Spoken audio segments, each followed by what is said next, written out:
Drivers, start your engines!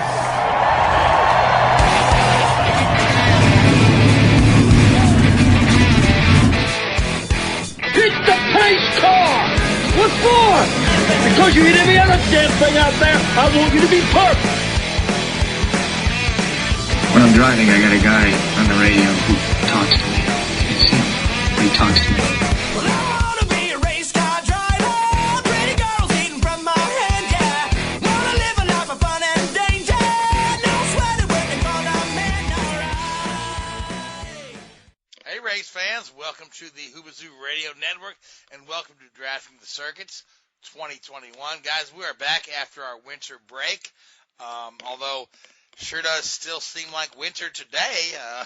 Snowing where I'm at, ice everywhere else. But joining me in the studio tonight, I've got Luis Torres and Richard Youden. Guys, how are you, man?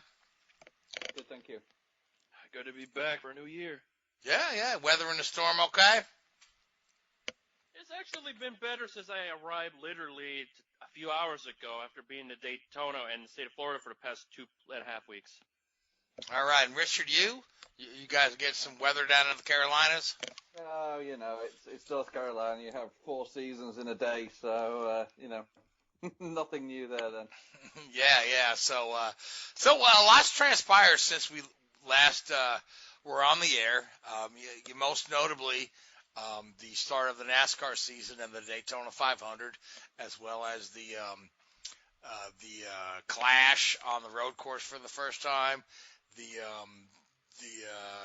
qualifying races, but surprise winner at the 500. And Louise, you were down there in Daytona.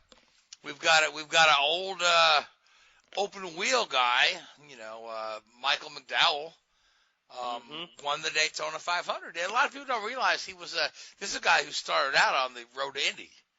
Yes, he ran some Formula Renault. He won the Star Mazda challenge. He had a couple of starts in the Champ Car Series before he moved to the sports cars, and been in NASCAR for a while, looking for a win, and wow, just kind of fell into his lap, right place, right time. Yeah, for sure. It certainly helped a little bump drafting gone wrong, kind of laid out an ordeal. But the thing that people need to remember, those who follow the sport long enough, is that McDowell has always been pretty good on those super speedways. If you want like a dark horse pick, McDowell has always typically been the good choice for some people. I remember a few years ago when I used to do NASCAR.com fantasy, I would typically pick McDowell for like the super speedway races because it's cheap, but also he does pretty well. It's just not have the results to show by. He had a couple top 5s out of it, but like strong results that show that, Front Row Motorsports are a pretty darn good super speedway team. And who knows how David Ragan would have done, because he got wiped out in that big one before the lightning strike. But yeah, McDowell had a quiet, noble race like per usual, and then he was trying to help Keselowski try to get by Joey Logano, but a little tap gave so much momentum that Keselowski ran into Logano. Logano might have blocked a little bit and then caused the whole ripple effect where all the Penske guys, including Austin Cindric, who I mind you, had a superb run in the 500. It's weird to think he almost didn't even make the 500.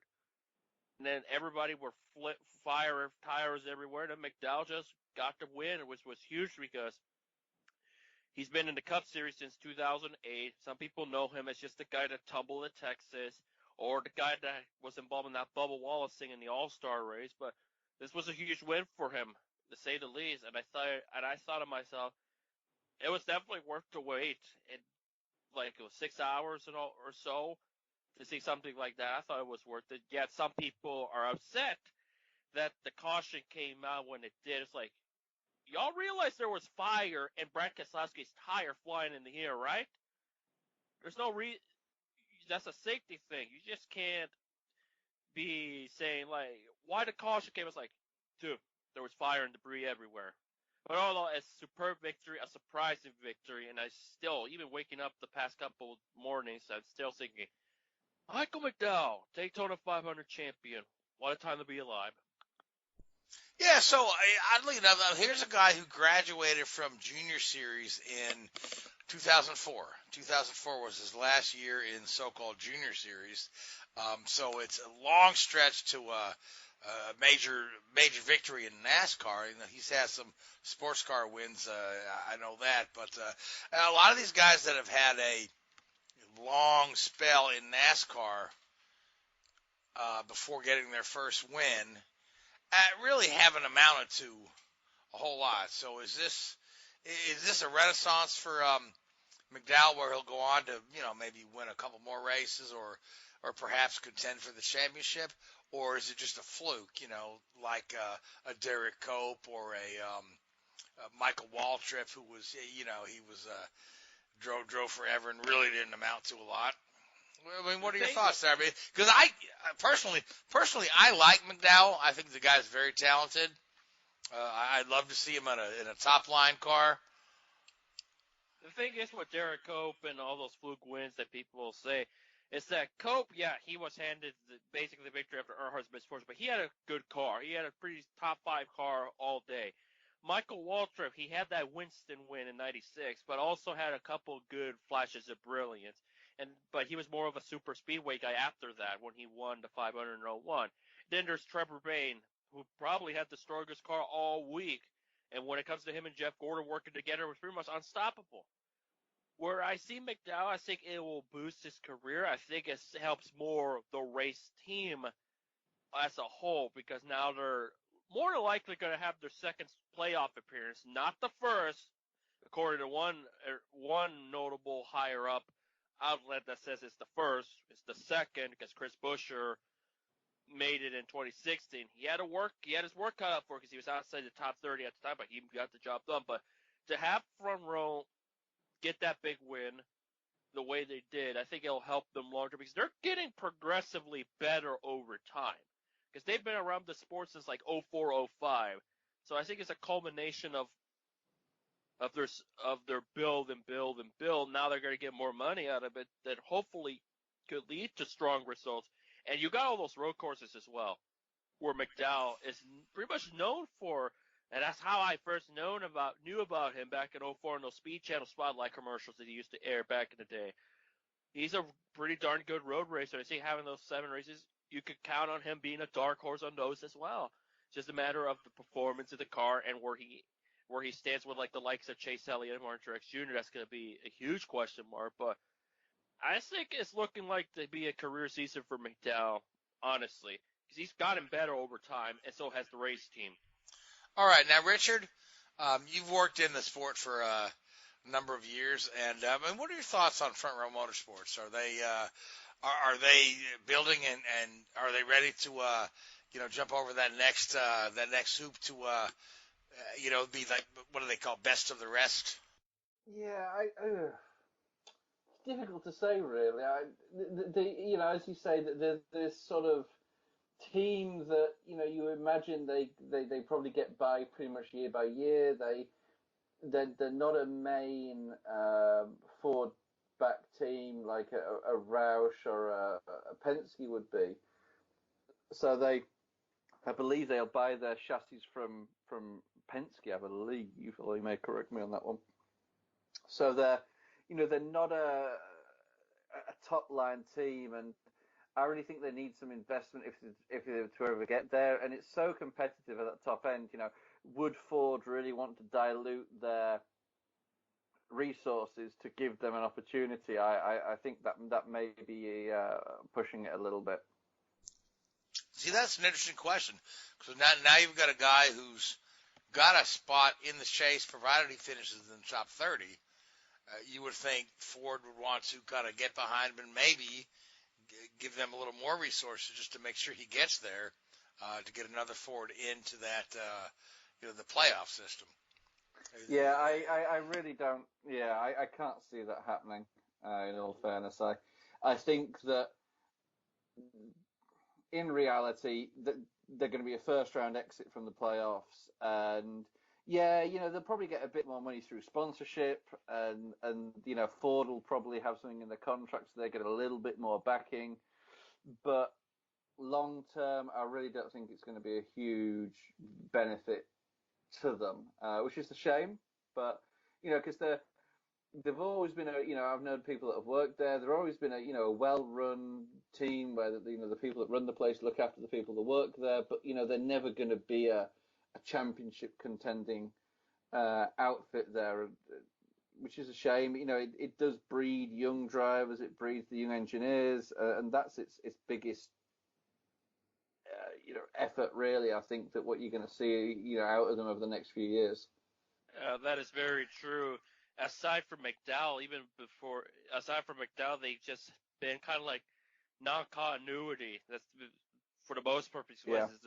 They have their third rookie driver in as many years, albeit Tiff was health related, and then Nemechek I'd imagine just took the better, more competitive ride on, even if it's a lower series, if with Kyle Busch Motorsports, to give Alfredo the opportunity. But yeah, it's kind of like a proving ground for those that probably ultimately could end up with Penske or Stewart-Haas Racing in the future. And I think you need that race team that provides that opportunity, that are, sure, they get a top 15 on occasions, but also give folks an opportunity to get into the sport. And that's what I see Front Row. And they've been doing it pretty much the right way, unlike some teams in the back. Yeah, I mean, I think they have had they do have a tie-in with Roush, don't they? Because that was how Chris Buescher ended up there in, 15 or 16, wasn't it? 16 on a lease, I think. Yeah, so I think there's some sort of, link there, which again, that's all these teams can really sort of go on. And it's good that, they have become a more stable team in the last 3 or 4 years with a regular driver and, regular sponsors. They're not reliant on pay drivers who'll do a couple of races here and there and, and all that sort of stuff. It'll certainly help them to have that stability. Because this is the third race they've won? It is their third, and all of them were what would they say? Vision affected races. Like with Reagan won in Talladega, 2013 was dark. 2016 with Buescher, it was foggy. That was it. Yeah, I remember that. Yeah. And this one was wetter and fog. That became such a concern that people thought they're racing to halfway because they thought the fog was going to get pretty bad. So they're there. They'll pick up the scraps of what's going around. They'll nick the odd win, one every 5 years or whatever it works out to be. They'll have a couple of top fives at super speedways, or they may throw a bit of a strategy call which gets them into a top 10 somewhere. But they're going to be running around if you look at, I've just got it up here actually, McDowell, in his 3 full seasons, he's been 28th, 27th and 25th with the team. So, you expect them to make the playoffs there, as long as they don't have anything, major issues going forward. And, obviously the points from winning a race will bump them up in the standings there a little bit. So, they'll probably finish, 20th to 25th in the points and, knocked out in the first round of the playoffs. But it's good for the team. It's good for the morale of the people around there.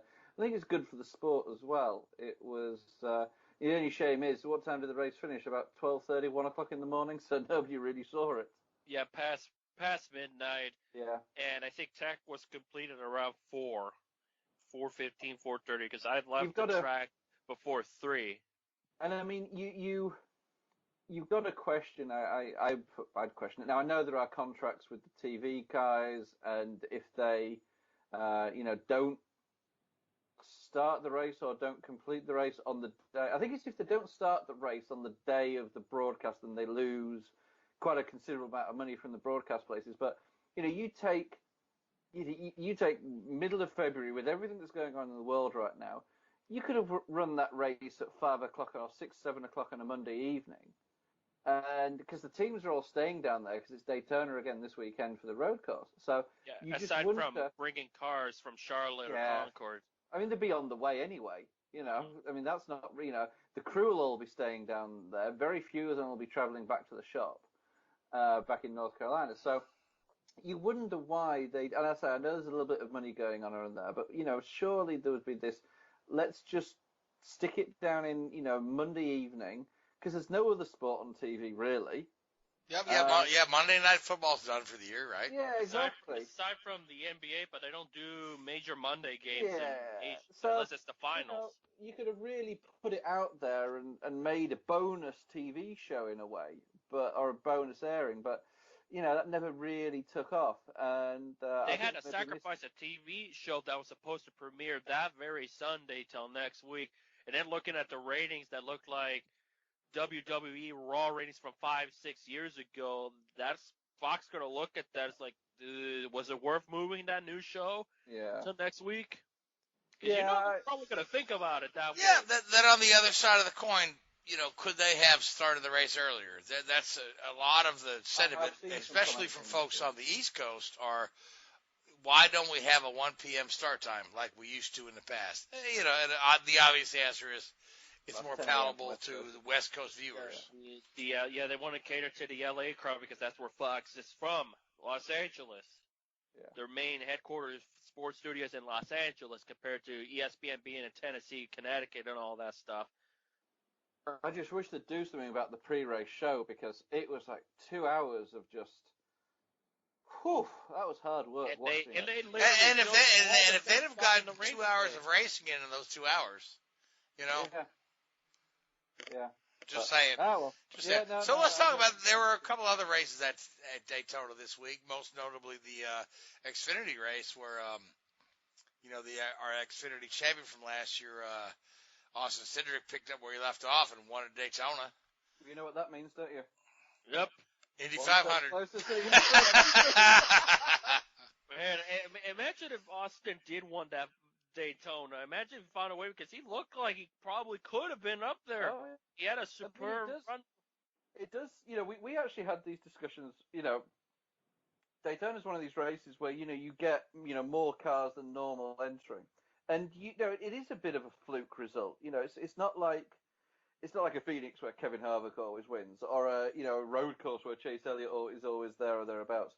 You can, you have your favourites, but it's not unusual to get a shock result there. So with the playoff strategy, what happens if you get a car that is a part-time car that suddenly wins?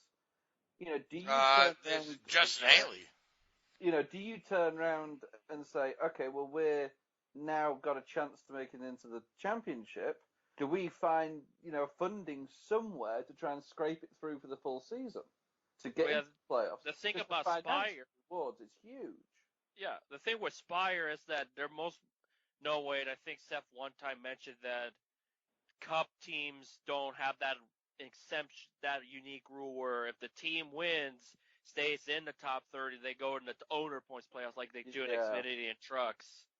Yeah, but either or Spire were not going to make the top 30. They were well out of it by July anyway. Well, yeah, exactly, because they won the mid-season race, didn't they? So they were, Right, but Richard, to your point, winning the first race of the season, then he said, well, we've got an opportunity here. Geez, when would it have been? 16 or 17, I think it was. Maybe 16. We went there with, when I was with Richard Childress, we went there with Ty Dillon in the 33. And, as a part-time entry. He did a few races that year, I think, from what I can remember. I know he did. The 95 McDowell went to the 59. Yeah, something like that. And you think, well, because, Childress, we made some reasonably good speedway cars then. And it's like, hey, what happens if Ty wins? And he was actually having a good run. And, we're like, oh, this could happen here, guys. Oh, boy. And, of course, it never transpired like that. But, it's an interesting one from a, it's a good, okay, at the end of the day, it's a good problem to have, isn't it, if you're a team owner? Yeah, I imagine so. And if Cindric found a way, because had he not caught up in that wreck, I think people were thinking he was probably going to have the best Cup debut since Rusty Wallace in 1980 at Atlanta with Penske, which was his only Penske start until 1991, which I pointed out because he went to some random team, then the Dygard, and then the Raymond Beetle, and so on.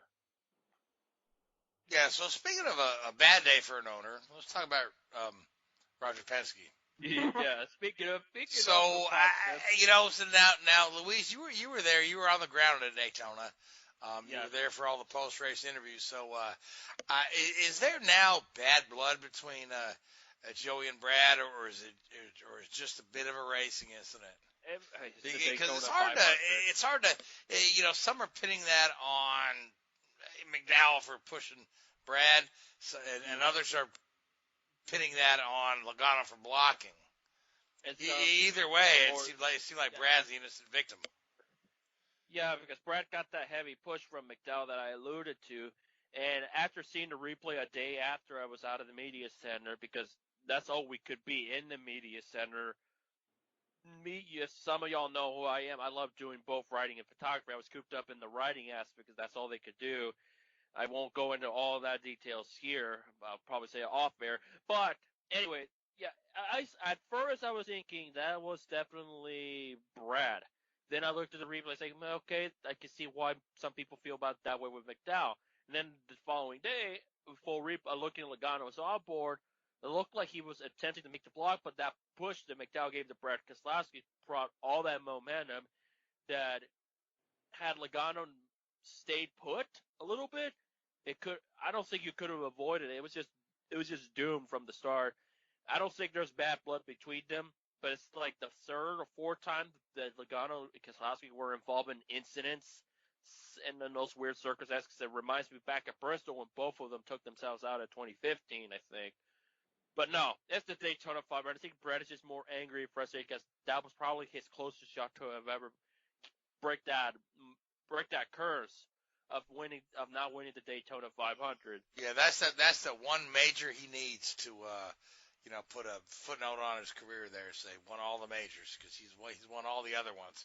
Yeah, and also it's just like everybody waited till the very end to make a movie because it was just freight train. Which honestly, it was kind of expected. I think they learned their lessons. Like, okay, we need to run.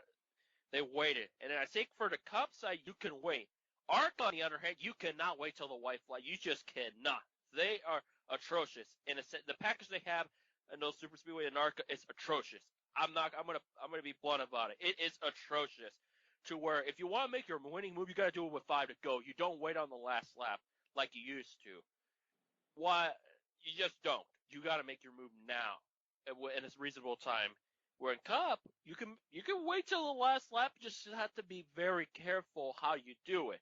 It's just part of it's just racing ordeal, and also it's just the last lap at the Daytona 500 where everybody goes crazy to make their move to see what happens. It's just McDowell found was in the right spot in the right time. Sure, it affected Team Penske where all their cars got destroyed, and then lo and behold, Austin Cindric got. Ooh, that was a brutal hit for Cindric and Kyle Busch as well, because that was just brutal. That was a hard lick of an accident, and the fact that people were upset that the caution came out for is like, there's no defending where there's fire. Yeah, I was gonna say I can't imagine somebody would be upset that a caution came out for a wreck of that magnitude. You know what I mean? We stopped racing to the line in, was it 2003. 2003, right? Yeah, after Dale Jarrett. We almost killed Dale Jarrett, yeah. Yeah, for stuff like that, I understand, but like, it's just a judgment call. I think it's just a judgment call, and I think some people felt like, well, Elliott won the race. It's like, gosh, came out. They go by the last scoring loop. I thought this was established. I guess it's not established to some people. No, I mean, you got your Chase fans are enthusiastic. You know, it's the same mindset of people that think Paul Tracy won the Indy 500 in 2002. You know, you weren't there when the scoring stopped. So, but at the end of the day, it is what it is. Congratulations to Michael McDowell. I mean, honest to God, I mean, here's a guy that I had my eye on in 2004, 2005. And really hadn't thought much about him since. And I'll be honest with you, I had to work early Monday morning, so I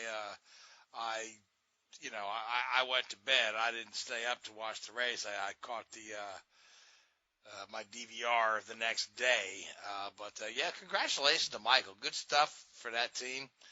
Good stuff for him.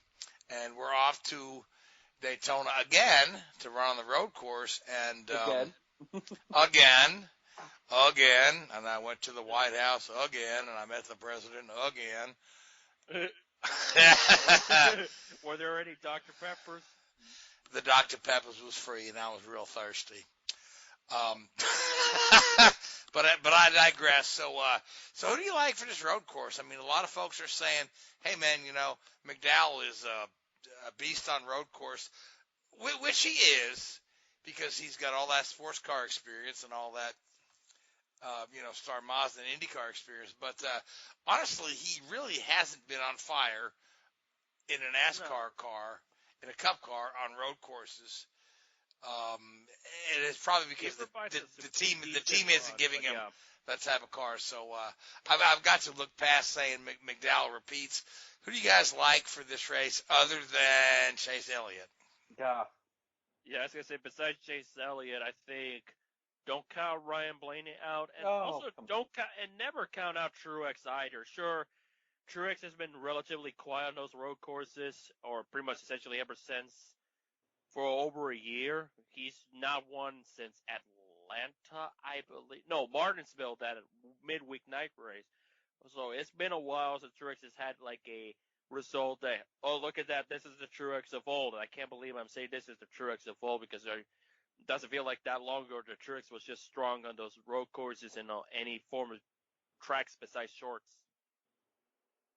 So I think Truex will finally get it together and have that strong run and showcase that is notably Chase. It's like, hey, I was the road king for a minute. I'm back. All right, and Richard, what do you think, man? Probably, Kyle Busch. He had a good run there in the Clash, didn't he? Or the, whatever they call it. And he won that. He was obviously, I know Blaney and Chase sort of took each other out there at the end, but he was there to pick up the pieces, not a million miles away behind it. He's probably not going to be far off. But yeah, and Kyle's it's not too shabby on those road races either. Yeah, but as I look at this thing logically, I want to say it's going to kind of probably come down to Chase and Blaney again. I think the one I'm interested to see is AJ Allmendinger, how that Kaulig car does on a road course in the Cup level. Yeah. It'll be an interesting experience because Kaulig has never run anything outside of the super speedway, so this is their first non-super speedway race, and their hopes to probably make it the Cup at early next year or the year after. So we'll see how Allmendinger does in his return, because it will be a fun show, no matter what sanctioning it, what division it is. Because when you have Allmendinger on a road course, you don't miss. You just don't miss how he does. Okay, so all right, so correct me if I'm wrong. Allmendinger is doing a full season of Xfinity this year, correct? Yes. Yeah. But he's got select Cup races. Mm-hmm. See, I didn't realize Allmendinger was entered this week coming up. So yeah, he's definitely a ringer on the road courses. I know AJ. I've met him a couple of times. Good dude, man. I really wish him well. I don't know that team is up to winning the road course, but they certainly have the right shoe in the car if they want to. I think he could be a good shout for that Xfinity Championship. They're a good. I really like the way they've gone about it. They've grown that team up over the last 4 or 5 years, and they've done a really professional, good, solid job. And they've obviously got aims at being in the Cup Series, and they're doing it properly. So sure. I think it's good. No, I think certainly he's a favorite for the Xfinity Championship. Given the road course heavy schedule that we have for this year. So, all right, so.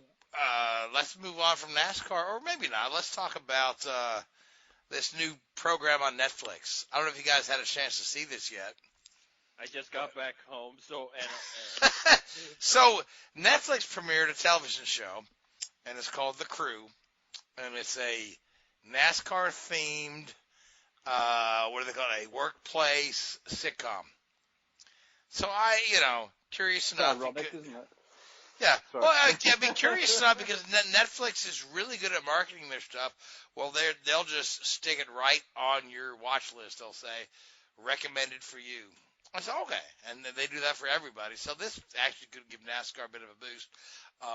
So I watched Oh, the whole first season, because they drive a whole season at once. Because I kind of got sucked into it. But this show stars Kevin James, who you know from King of Queens, or and now pronounce you Chuck and Larry, or Paul Blart, Mall Cop. But he plays the crew chief, agent crew chief on a team where the owner of the team decides to go ahead and retire and turn the team over to his daughter, who has a little bit of a different point of view. So what we're looking at is just a workplace sitcom, right? And the thing for me that really stood out after watching a number of episodes, there are no actual racing scenes in this show. It all takes place either in the shop or at the local bar they like to hang out at, or when they are at the racetrack, you just see them in the pit box looking at the action. So this cost the producers a little bit less. They didn't have to put any camera cars into an actual race, so you never see the cars racing. But just for the fun value, I thought it was kind of cool. I thought it was kind of cool, and I think it could give NASCAR a little boost. Yeah, I think some of it had to do with COVID related, I'd imagine, because all they got was just the Michigan doubleheaders when Sorensen drove the 74 car, I think, from the racing shot aspect. But sometimes I think, I haven't seen it yet, I plan on to, and also the last 2 or 3 episodes of WandaVision as well, because I need to catch up on the. But based what you're telling me, it sounds like it's more or less focused on the behind the scenes element rather than just the racing itself, which I think is an interesting approach to go about, because sometimes when they do racing footage, they're either really darn good and it's not too CGI obvious, like Driven and Checker Flag and Redline 5000. But it's good, but it sounds very intriguing what you just said, and I probably look into that, because we talked about it off air that sometimes when you show race footage, they match all right, or they just don't match at all. Yeah, but like I said, no actual race footage in this thing at all. It's just all in the shop. It's all in the shop. They've got a few drivers. I saw some stuff with Austin Dillon and Ryan Blaney. Ryan Blaney is so funny in this. He's they run into Austin Dillon and Ryan Blaney at the bar they go to. So I don't want to ruin it for y'all, but yeah. Those guys are Blaney especially solid gold comic actor. Yep, good stuff. I enjoyed it, but again, you got to take it at face value. But the thing for me, because I love the movie Talladega Nights as just a freaking comedy. But at the end of the day, NASCAR culture is the butt of the joke in Talladega Nights. This show, NASCAR culture is not really the butt of the joke.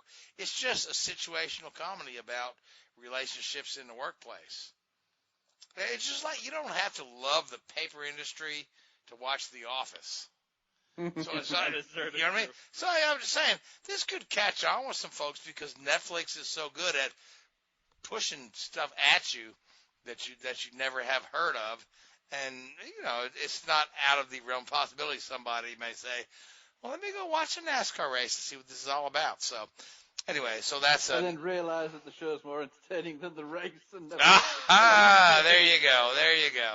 All right, so on to the next time. Now, Richard, you're our Formula One guy. Lots of changes in Formula One this year. Not so much for the cars, but some driver movement, some schedule tweaks and whatnot. So let's go ahead and update on Formula One. We've had a couple of car launches here and there. We had an unfortunate incident with Fernando Alonso got into a road accident. So I'm just going to turn it over to you and just update us on Formula One. Well, we can go back even further because when we signed off at the back end of last year, Lewis Hamilton had been crowned 7-time world champion, and we had 3 races left, and we thought they'd be pretty processional and boring, and they've pretty much turned out to be anything but. we had the very scary accident in the first Bahrain race at the start of the race there, where, as I'm sure everybody's seen, Romain Grosjean went through the barrier, split his car burst into flames, and I think everything that needs to be said about that accident has been said. The incredible strength of the halo that undoubtedly saved Romain's life there. The rapid response of the medical crew that undoubtedly helped to have far less severe injuries. And unfortunately, that was Romain's last time in a car, as he'd been dropped by Haas at the end of the year. We then go on to the second Bahrain race, which actually used the exterior track, and the big surprise there was that Lewis Hamilton and his COVID-19 diagnosis missed that race. So George Russell was drafted up from the Williams team and should have won the race. Valtteri, for the first time in George Russell's career, out-qualified him. So Russell started on second place on the grid there, but got ahead relatively early and controlled the race. And if it wasn't for accommodative errors from the Mercedes team, Russell would have taken his maiden win. He did score points, thankfully at last, which I think he wholeheartedly deserved. But it was a shame that he missed out on that well-deserved victory there. And ironically, in the off-season, Toto Wolff was asked about George Russell's long-term place on the Formula One grid, and Toto said, "Oh, he's undoubtedly a superstar in the making. He's just got to cut out the stupid mistakes." Well, Toto, actually, I think. What's the saying about people in glass houses throwing stones? You've got to look at himself a little bit there, but that was a good end to the season. There was, could have been 2 or 3 boring races there, but it was a little bit entertaining. And the most important thing, obviously, is that Grosjean walked away relatively unscathed from that horrific accident there. So moving into 2021, driver changes. Fernando Alonso's back. Daniel Ricciardo moving over to the McLaren team. Carlos Sainz Jr. going from McLaren to Ferrari. Sebastian Vettel going from Ferrari over to Aston Martin as the new team, replacing Racing Point, Force India, Midland, Jordan, whatever they want to be called. Alex Albon being dropped by Red Bull. Not a huge surprise there, but Checo, Sergio Perez filling that seat, which I think is a fantastic opportunity for him and will undoubtedly strengthen the Red Bull team there and give them an opportunity to really challenge week in, week out the Mercedes. You expect those two cars will be the class of the field again. Both Haas drivers leaving, Kevin Magnussen and Romain Grosjean leaving, Mick Schumacher coming in, who won the Formula 2 championship, and Mazepin, the young Russian driver, signing up and pretty much within 24 hours of signing a contract with the Formula 1 team, almost loses the contract through some slightly inappropriate social media posts, but hopefully he'll learn from that. Hopefully he'll learn from that. Yeah. That's but I'm not holding my breath on that one. I think the kid's a little bit of a money talks in that case. I think he's obviously a talented driver, but I think Callum Ilott and guys like that could probably be considering themselves very unfortunate not to have got that seat there alongside Mick Schumacher. But there's some good changes there, and earlier this week we had the first launch, the new McLaren MP35M, with the M denoting the Mercedes engine partnership. MCL35M. They've changed it from the old MP. MCL35M. They had a shakedown at Silverstone on Tuesday. Williams had their shakedown on Wednesday, I believe. Car looks visually very, very similar. 2021 was supposed to be the year of the new regulations coming into Formula One, with the dramatically new appearance of the cars, but with everything that went on last year, that's been delayed through to 2022 now.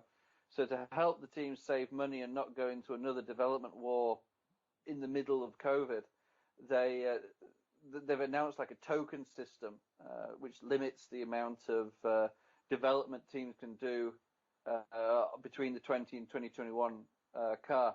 And of course, McLaren will have used the majority of their tokens on the rear of the car to add,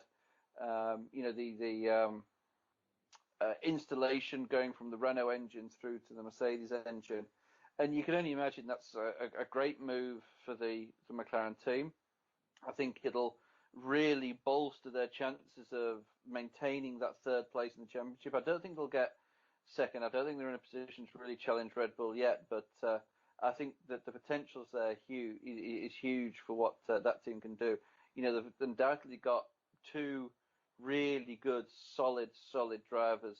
Daniel Ricciardo, a 7-time race winner, and Lando Norris, you know, a really good, exciting young talent there that, you know, it's hard to believe really he's entering his third season already, but some of his drives were fantastic last year, and he's comes across anyway as a really likable guy, and I think that he had a great chemistry with Carlos Sainz, and you know, what was really nice to see was although Carlos Sainz actually announced he was leaving before the 2020 season actually got underway, you know, there wasn't this animosity, there was this, you know, they still appeared on the face of things to have a very, very good relationship. You know, you heard Carlos on the radio, you know, throughout the season, and there was a great rapport still with his engineers. So that's a very amicable transition, I think, there. And Daniel Ricciardo coming, I think, is just going to heighten their branding and their appeal. Because McLaren's changed a lot in the last 15, 20 years. Mm-hmm. A whole lot. You cannot deny the success they had initially in the mid to late 80s with Alain Prost and Ayrton Senna, and then towards the end of the 2000s when Mika Hakkinen and David Coulthard were there, and even when Kimi came on and Juan Pablo in the early 2000s there, you know, and they lost their way a little bit, and you know, and didn't Hamilton win his first championship with McLaren? Well, he did. No way. Yep, absolutely right. Very true. Yeah, Could have probably won his first two seasons. Yeah, 07 he probably should have won as well. But you look at, you know, the Ron Dennis thing. Ron, I had a couple of run-ins with him, to put it mildly. He was an old school sort of guy, and nonsense. And it was very clinical. You know, you look at the McLaren Technology Centre; it's a fantastic facility, but it's almost like a hospital operating room. You know, that it should be. But you know, I never worked with McLaren, but from people that have worked there, you know, there was sort of like you weren't allowed any personal items at your desk. You weren't, you know, you had to pack everything away from your desk at night, and your desk had to be empty. It was almost too clinical and like that. And they were certainly encouraged people that worked there. I know people that worked there, and very, very talented engineers that left after a relatively short period of time because they didn't like the environment to work there. It was a different way of working, and it didn't suit some people.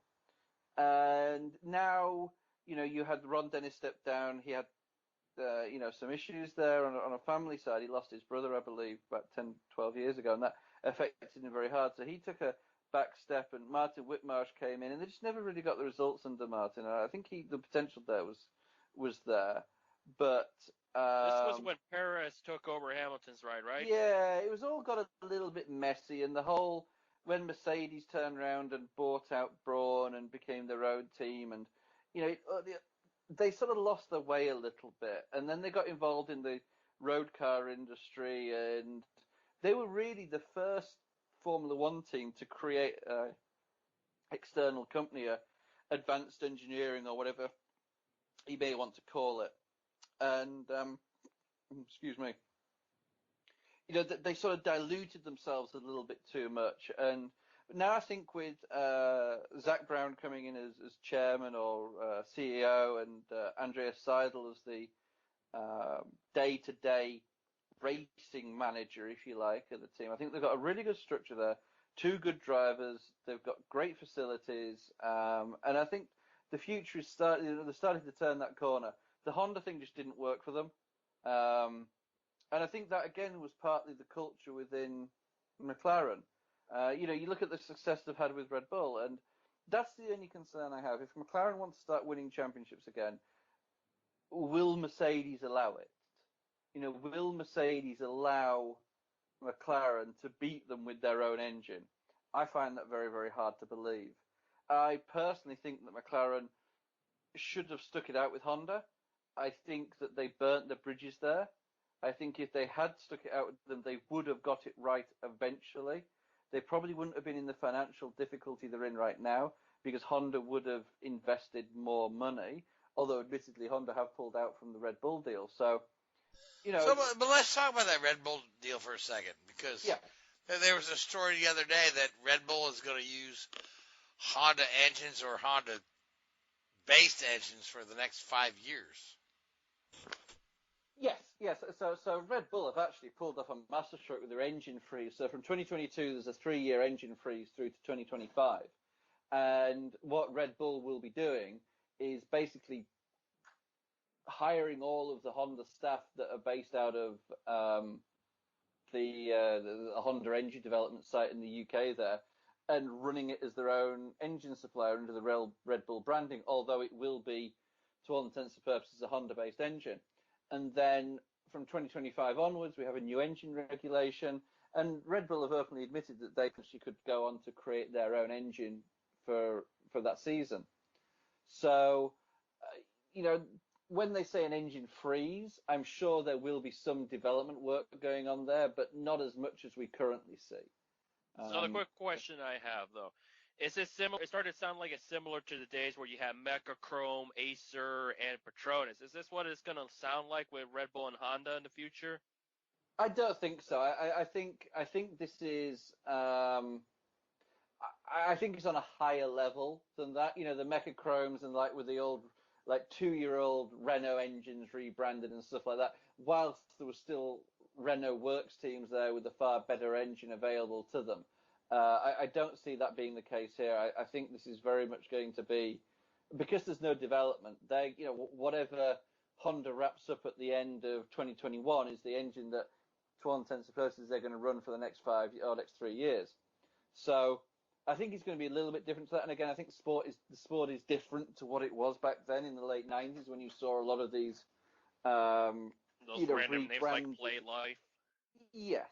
Yeah, they, that's all changed a little bit. But now I think there's going to be a little bit more sustainability there. And I think it's good, for Red Bull, because they who could they go to?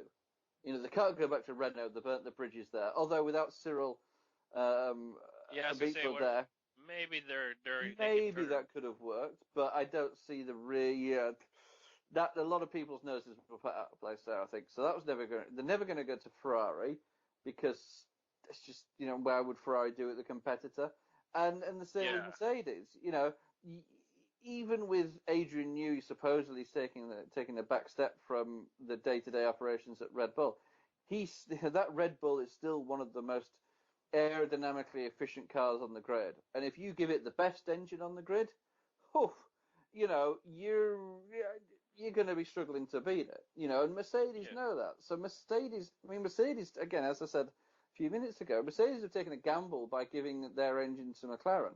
And although it is part of the Formula One regulations that if you manufacture an engine, you have to be allowed, or you have to make it available to other teams, there is still a certain amount of selectivity going on there as who you sell your engine to. You can't be forced to sell it to somebody. So I think I think it's good. It's continuity, it's stability. It's a shame that Honda are pulling out.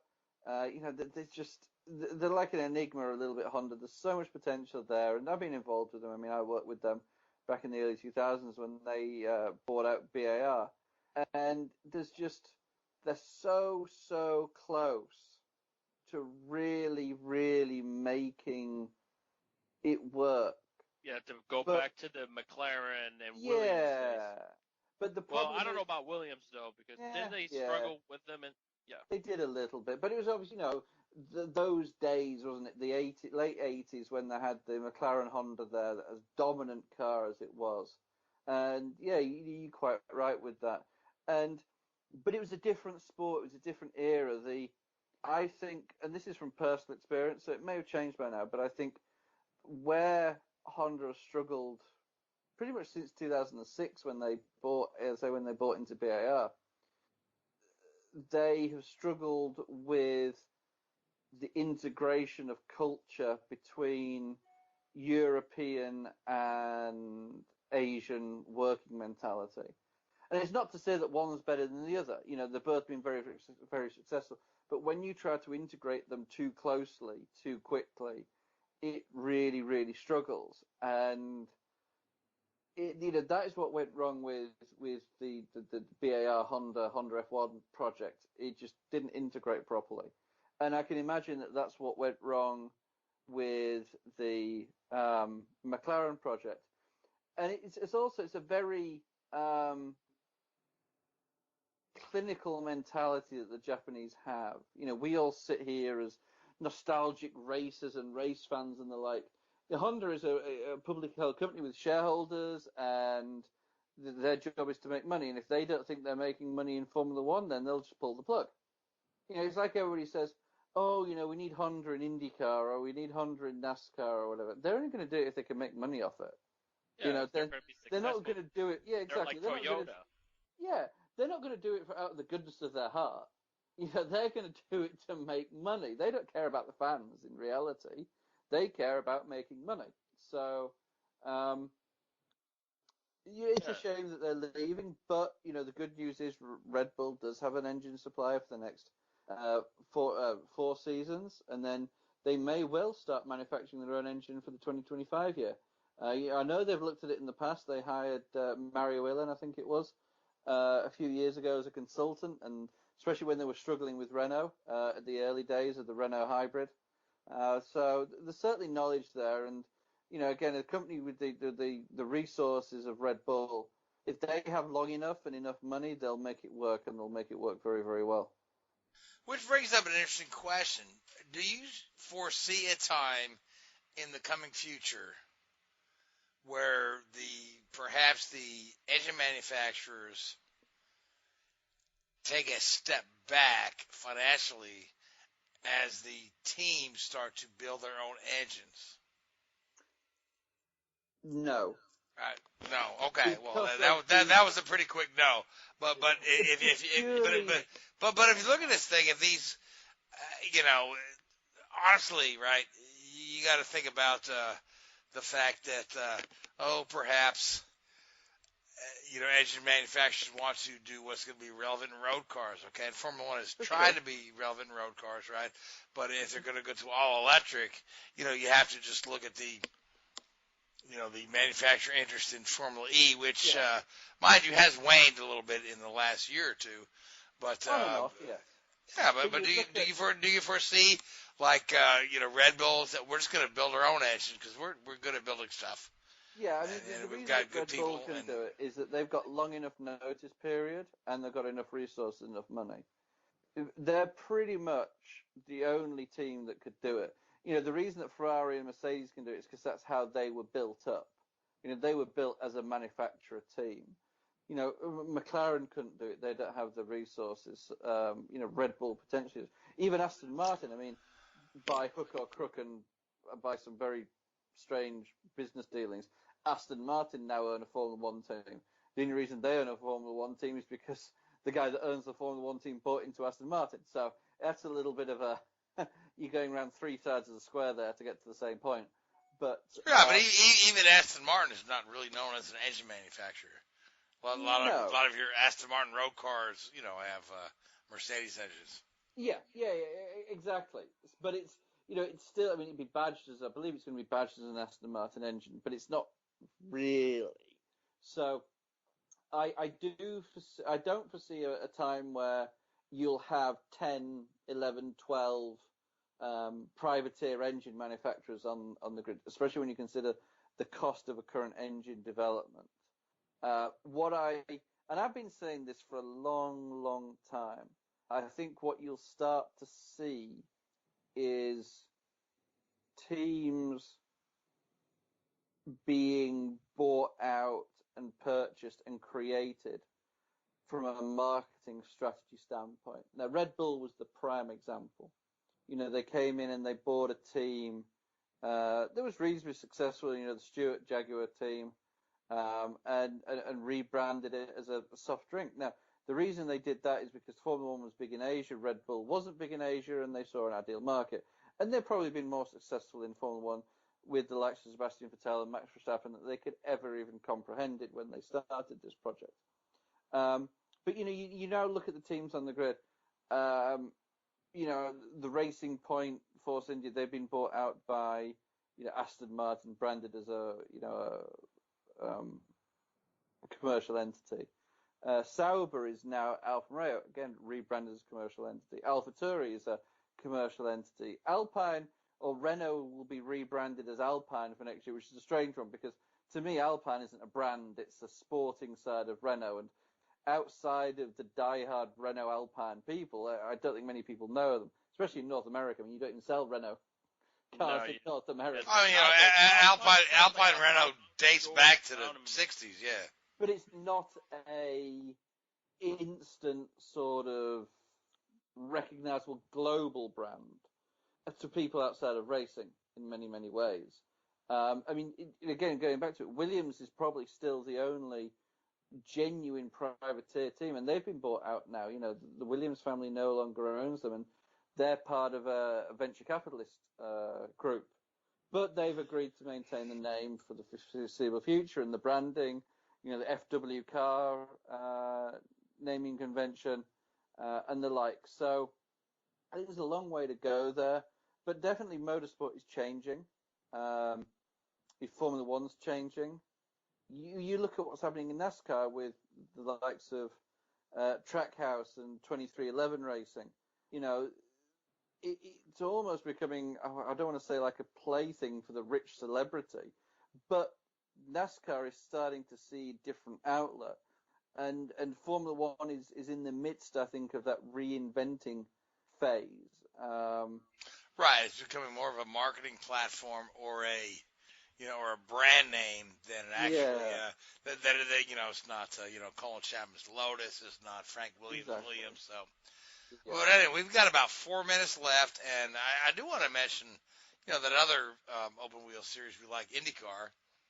And we've got some, exciting changes in IndyCar, and the aforementioned Romain Grosjean will be debuting in IndyCar this year.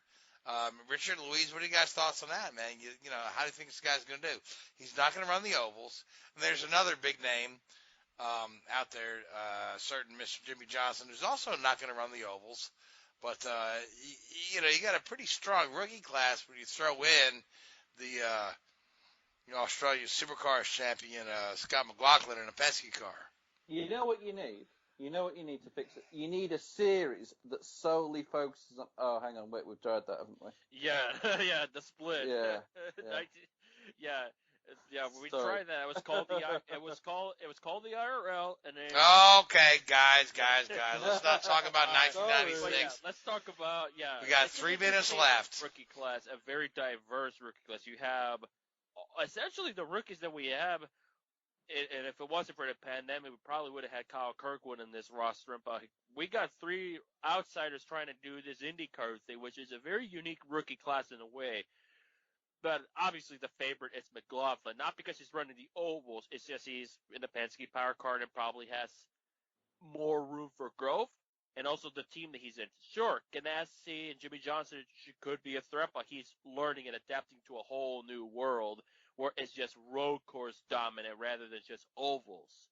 And as for Grosjean, he's driving for Dale Coyne with Rick Ware Racing, and the latter should kind of say the answer. Even though Coyne usually finds a way to do quite well with other entities, but I just don't know how it's going to work. I think Grosjean will do fine, but it does say a lot that your big attractions, Johnson and Grosjean, depending on which fan base you're on, are not running the ovals, which I understand it's a safety aspect. If I remember correctly, Max Shelton, outside of the 500, he doesn't want to do ovals because of what happened to Jules and the safety protocols, even though Jules was on a road course. But we can't blame those drivers feeling the way they are.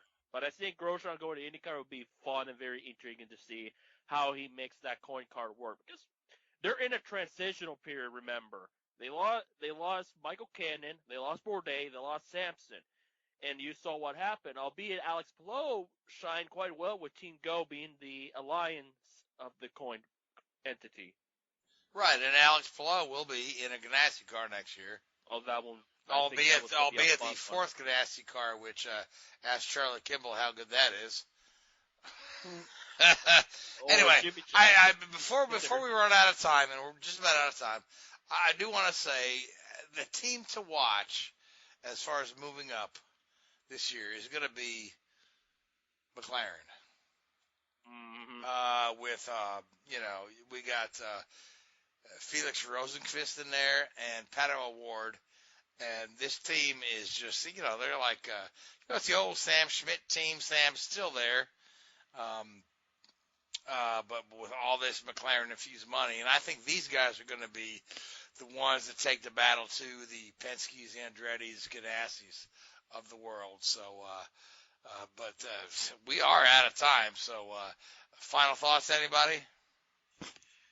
I say it was definitely cool to see McDowell get a win, and he did mention when I asked him that question about the road to Indy.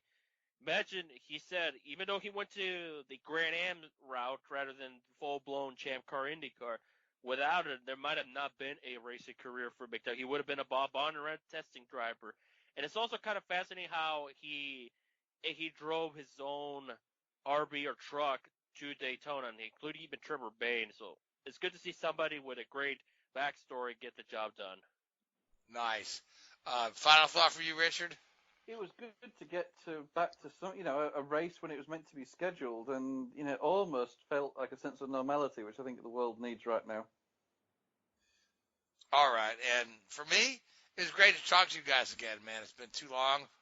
Our little winter layoff has been too long, and it's great to be back here on Drafting the Circus. I want to thank the Hoobazoo Radio Network, iHeartRadio, Spreaker, and Google Podcast. And till next week, you folks who listen to us, really appreciate you. Thank you so much, and good night. WHOOBAZOO, that's Hoobazoo.com. Enter website, enter website, enter website, enter website.